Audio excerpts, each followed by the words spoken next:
Now, I recommend packing a handheld flashlight as well as a headlamp that has a red light feature. I like this one from Celestron because it's only red light. You're not going to accidentally hit, when you press the button, you're not going to accidentally hit the white light on, and that's just going to be better on your eyes and helping you adjust. Now, the reason for a handheld flashlight is if you wanted to do some light painting where you illuminate the trees in front of you or a barn or some kind of foreground subject.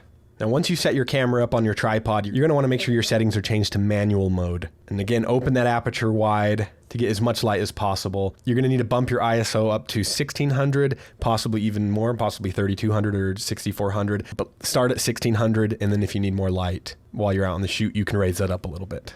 Now, a lot of times when you do long exposure photography, your camera will have a setting turned on called noise reduction. So for instance, if you take a 15-second shutter, it's going to take an additional 15 seconds afterwards to determine what in your photo is noise and get rid of that. And it's going to make your photo look a lot nicer, but it's going to take up a lot more time during your shoot.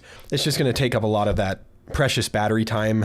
I recommend turning that off. You can usually get away with a little bit more noise in star photos, but also, which leads me to my next suggestion, shoot in RAW. That's going to give you more information in your photo as well as more control in the edit. You can also use Lightroom or Camera Raw Filter's denoise function on RAW photos, which uses AI technology, and it does a really, really good job.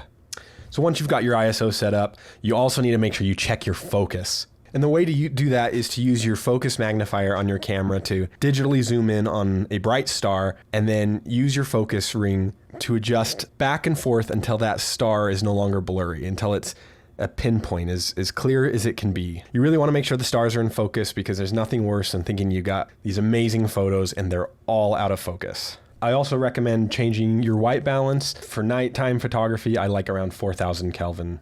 If you do forget, however, remember we are shooting RAW. You're getting a lot of that information. You'll be able to, in most cases, you'll be able to adjust the white balance after the fact. But you do have to be mindful of using auto white balance because the colors may shift from photo to photo. So I do recommend choosing a manual white balance. Now you need to select your shutter speed. That can be anywhere between 10 seconds and 30 seconds. The two things you're going to want to make sure you do is that you have your shutter open long enough to get enough light into your camera to see the stars, but not too long that you're seeing significant star trails. The stars, even though it may seem imperceptible to you, the stars are moving. And a 30-second shutter, you typically do see star trails, especially on cropped sensor cameras. So just make sure you find that balance that's best for your camera. And there are great online calculators you can put in your camera model and lens model, and they'll help you determine the right amount of time for the most optimal star photos. And don't forget to find an interest